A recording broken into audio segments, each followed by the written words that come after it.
there are people racing to New York to be supplicants for Donald Trump, to be his surrogates outside. And then there are people who are not invited. And if you're one of those people who is not invited, you're going to be very, very upset.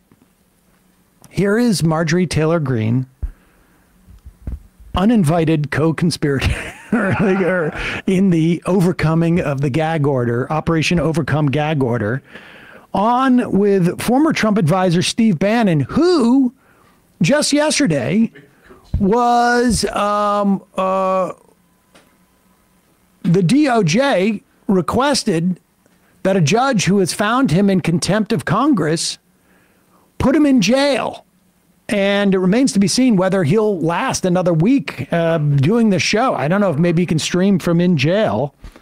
But here are these two. And remember, Bannon was found in criminal contempt of Congress. I don't know where he is on that case about defrauding all those people who thought they were going to build the wall.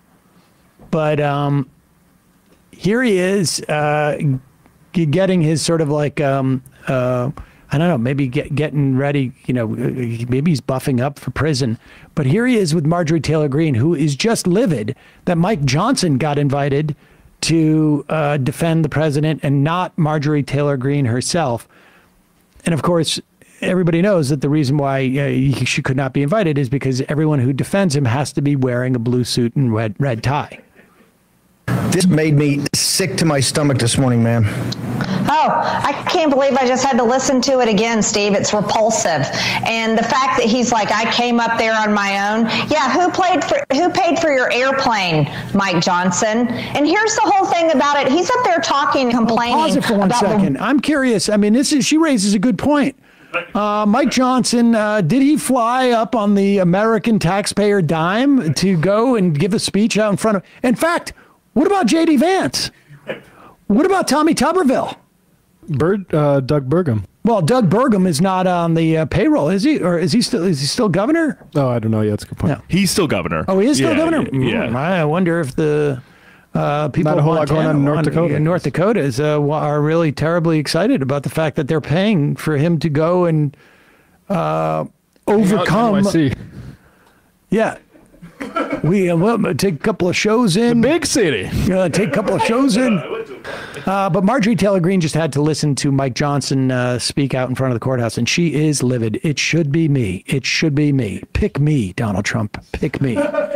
Mike Johnson. And here's the whole thing about it. He's up there talking, complaining about the weaponized government against President Trump, against our presidential candidate for president.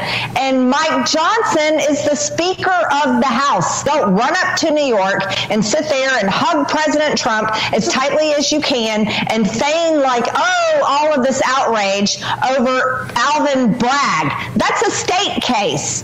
This is a federal case. Jack Smith is federal. We are federal. Mike Johnson is Speaker of the House, which is federal. That's something that we can do something about. The Department of Justice that is weaponized against President Trump. Can't we also do something about your microphone? But she is obviously mad. She failed in her attempt to oust Mike Johnson. And hug President Trump. And hug President Trump. President Trump told her, don't do anything more. I want you to stop now. You're being bad, girl. 6 feet away, please. Not for that reason. But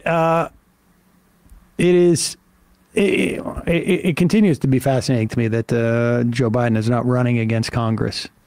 It's one of the oldest plays in the book. And he certainly, I would imagine, had that book. He may have been there when it was written. Yeah. Frankly, it's so old. But there's Marjorie Taylor Greene crying. It's one of the things they want to talk about, that they see as serving them to talk about, like this sort of drama. You have thousands of people politically activated talking to you, and you're going to be like, why is he there and I should be there? I don't know. Well, I think the point is that the incentive structure within the Republican Party is so stratified. Like each one of them has their own ability to survive independently on some level, which, not inconsistent with their ideology on some level. Whatever in their own best interests is what they're going to pursue. But because of the nature, I mean, she is a huge fundraising juggernaut, and so she's knows she's a little bit protected there.